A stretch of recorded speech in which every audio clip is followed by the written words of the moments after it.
¿Qué dicen muchachos? ¿Qué dicen los literatos? Aquí con Samu, Con Juan. Y con Emma. El día de hoy estaremos literando de nuevo. dos textos súper importantes, súper recomendados. El primero es del autor Milan Kundera, que es El falso autostop, y el segundo, Las instrucciones para dar cuerda a un reloj, con su preámbulo de nuestro autor favorito, Julio Cortázar. literando el texto de Milan Kundera, falso autostop. Autostop, un concepto que al principio me complicó. Sin embargo, a medida que transcurra la historia, se ve ejemplificado porque es la historia de una pareja. Es muy curioso porque se van de vacaciones y el muchacho tiene como una vida muy cargada y la chica es como más relajada, más tranquila. Pero el muchacho, por cuestiones de trabajo, empieza como a solicitar las vacaciones y hasta que por fin se las dan y se van a vacacionar. Entonces, siempre tienen un problema con el carro, eso es muy colombiano, pero siempre tienen un problema con el carro y se quedan varados por gasolina. Entonces, después van por la gasolina y empiezan como un juego de roles muy interesante, donde él dice como que no, esta no es mi mujer, sino que es otra. Y ahí empieza el juego de roles y se extremiza de un modo increíble. No, Emma, y no solo eso. Si nos ponemos a pensar en el texto, el desarrollo que Milan Kundera le da a su idea, a la idea de hacer una falsa parada de autostop, por decirlo así, comienza desde el inicio del texto. Por algún motivo, luego de que terminamos la lectura, no sé si ustedes también lo sintieron, compañeros, cree uno saber que desde el principio ellos no eran ellos. Al parecer, algo le hace creer a uno, alguna intencionalidad ahí entre esas palabras, que desde un inicio, incluso antes de empezar aquel juego de roles que se extremiza y llega a unos puntos enfermos, te hace sentir a vos que esas dos personas desde un principio tal vez ni siquiera eran reales. Es de hecho tan cierto que pueden ser irreales que la protagonista del texto también lo siente. En el texto hay una cierta escena muy importante en la que ella se mira en un espejo y luego de un poco de maquillaje siente que es una persona completamente diferente. Lo que nos puede entrar a la duda de qué es el cuerpo, qué representan los cuerpos para este texto, Emma. ¿Cómo lo ves? Inclusive Milan Kundera lo trata en otros textos. Por ejemplo, en La insoportable levedad del ser, existe una dualidad entre el alma y el cuerpo, la levedad y el peso, donde la protagonista, el tratamiento especial que le das al cuerpo es como la enajenación del alma. Como mi cuerpo no refleja lo que yo quiero ser, es como un fenómeno muy transferencial, diría yo. Entonces, en el texto también lo veo reflejado así, porque ella se siente más pequeña inclusive de lo que ella proyecta, y hay un tratamiento a partir de la pena, que me parece un aspecto muy bonito, porque ella, más allá de avergonzarse de su cuerpo, le da pena, y de hecho el personaje principal, el esposo de esta chica, en el cuento del autostop, eso lo trata de una forma como de cariño, como de amor, como que ella todavía siente vergüenza ante mí. Y este concepto se va difuminando a partir que se hace la relación con la dualidad. ¿Por qué? Porque se evidencia que cuando ella empieza como a ser otra persona, si no lo fue desde el principio, se muestra su verdadero yo, entre comillas, uno diría, que ella me está mostrando de verdad lo que es. Entonces se daña como la idea principal que tenía el esposo de su esposa.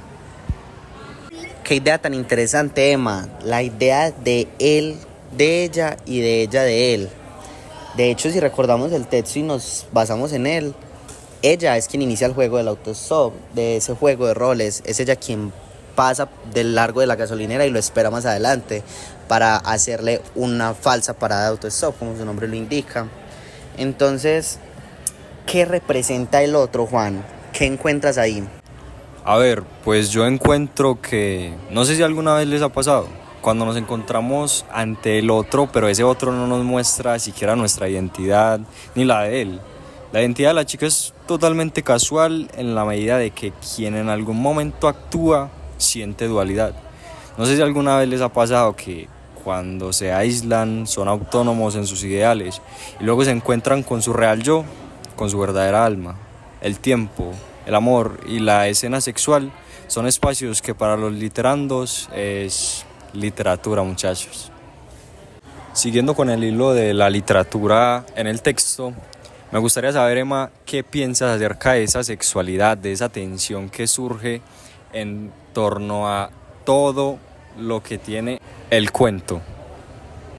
Pillen que a mí me gusta mucho el tratamiento de la sexualidad por el tema del antes y el después. Hay un tratamiento especial en el antes porque él la veía como una mujer virginal, que tenía pena, que sus deseos no se expresaban. Entonces la diferenciaba del resto, que él ya había estado con muchas mujeres y él lo expresa, pero ella era diferente al resto. Entonces hay un factor diferencial. Pero en el después, mientras se da el juego de roles, ella se muestra como una mujer común, como una mujer del montón. Entonces hay como una versión por parte de él y a él le desagrada, le desinteresa, y en ese momento empieza como a confundirse el juego y uno dice, entonces el protagonista que se metió como muchísimo en el juego, este parcero se dejó llevar mucho el personaje, no sé, la verdad es como complicado hacer la diferenciación entre qué fue ella antes y qué fue ella después, y si en el después no era el antes. Y es justo con eso, muchachos, con lo que yo me quedaría. La belleza del texto resalta no en su calidad estética a medida y en la medida de la literatura, su belleza a la cual nos tiene acostumbrados Milan Kundera, no. Para mí lo hermoso del texto es esa confusión que tanto les queda a ellos como nos queda a nosotros. ¿Quiénes eran ellos? ¿Eran ellos los de antes o eran ellos los de después?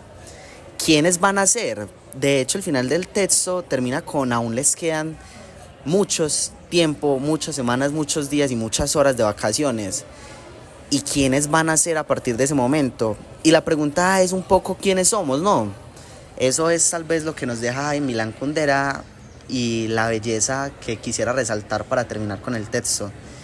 ¿Quiénes somos? ¿Quiénes fueron ellos? ¿Quiénes eran realmente? ¿Eran ellos los de antes del juego de roles o son ellos los verdaderos luego del juego de roles? Me parece bellísimo, muchachos. Continuando entonces, ¿les parece si entramos con don Julio Cortázar? Hágale, vamos a hablar de señor pues, a ver qué para, de don Julio.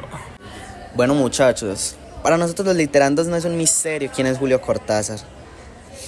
Aquel hombre, aquel señor. Esta vez con sus instrucciones para darle cuerda a un reloj, tan sencillas como aquella vez que trabajamos las instrucciones para llorar. Esta vez contiene un preámbulo antes de las instrucciones, un preámbulo que podría parecer innecesario, pero no lo es en absoluto. Un preámbulo que te dimensiona, un preámbulo en el que yo creo, muchachos, Juan y Emma, que él nos dimensiona de lo que es un reloj, nos dimensiona de qué es y para quién es ese reloj, por qué nos lo regalan, qué sucede allí adentro. La contextualización que les puedo dar acerca de un preámbulo y unas instrucciones de Cortázar son nulas, ya que a veces me da la sensación de que un texto de aquel autor nunca necesita una contextualización. Puede incluso sobrarle. Lo único que les puedo decir es que me deja pensando, nos puede dejar pensativos a todos. Quisiera saber, Emma, ¿qué opinas? ¿Qué te genera a ti? ¿A qué te evocan esas instrucciones? ¿Y a qué te evocan sobre todo ese preámbulo? ¿Por qué lo sientes necesario? Parece pille que mi novia de cumpleaños me regaló un reloj. Con el reloj por debajito de la caja estaba el preámbulo y las instrucciones. Entonces yo primero leí el preámbulo y después las instrucciones, y cuando empecé a darle cuerda al reloj entendí lo que me quería decir. Entendí de verdad que me estaba regalando vida más allá de tiempo, y entendí el tratamiento tan literario y tan especial que se le da a la cronología. O sea, es algo súper importante el hecho de usted situarse en el espacio y tiempo, y un reloj es como el centro, es como el universo, como ese punto de la Aleph, el que comentaba Borges, que está debajo de todo. Eso en sí es como la cronología, como el espacio. Entonces me evoca, es un recuerdo muy bonito. Una conversación con mi novia, de hecho lo estaba hablando, y ella me contaba el por qué me dio el preámbulo y las instrucciones. Y es para que tomara en cuenta el significado que tenía ese reloj, que de verdad el regalo era ella, y el regalado era el reloj, no yo. Yo era el regalo para el reloj. Entonces, me parece bonito eso. Me evoca un recuerdo muy, muy bonito, desagradablemente sentimental. Emma, lo citaste literalmente. El fragmento textual dice lo siguiente: no te regalan un reloj, tú eres el regalado. A ti te ofrecen para el cumpleaños del reloj. Cortázar, nos habla de la muerte. La frase nos invita a invertir la lógica habitual del regalo. En vez de concebir el reloj como un mero objeto que se te da, ¿cierto? Cortázar sugiere que lo que realmente recibes es una invitación a participar en el tiempo. Qué lindo momento que el reloj simboliza.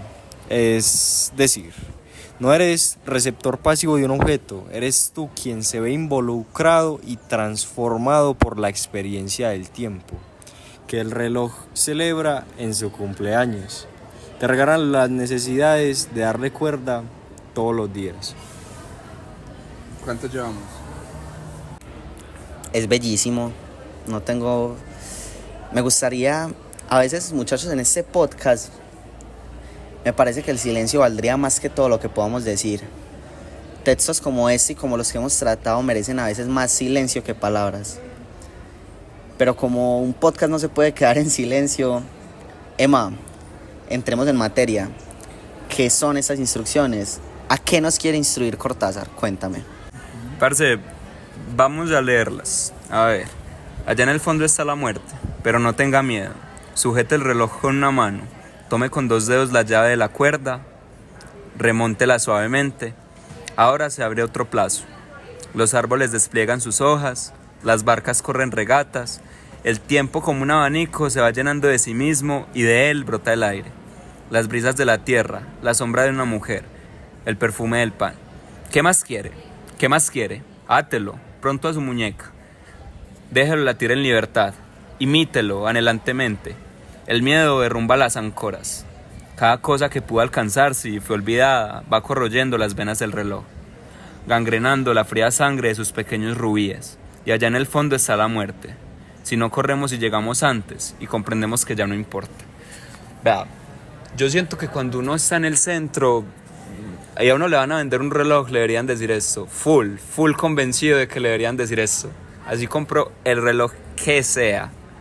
No, Emma, un vendedor de un reloj de 20.000 me dice esto y me pongo a llorar. Me tocas como tirámele al metro o al tranvía. ¿Cómo me va a decir Cortázar que allá en el fondo de ese reloj de 20.000 pesos armado en el centro, en cualquier bodega, está el fondo? En ese fondo está la muerte y que si no corro y llego antes comprenderé que ya no importa. Es imposible. Para finalizar este podcast, queridos literandos, me gustaría agregar 2 cosas. Primero, que valoren la realidad. No sabemos cuándo podemos caer en un juego del cual no podamos salir. Y mientras valoramos la realidad, sepan que estamos dentro de un reloj. Sepan que somos el reloj. Y que en algún momento se nos acabará la batería. Hasta luego.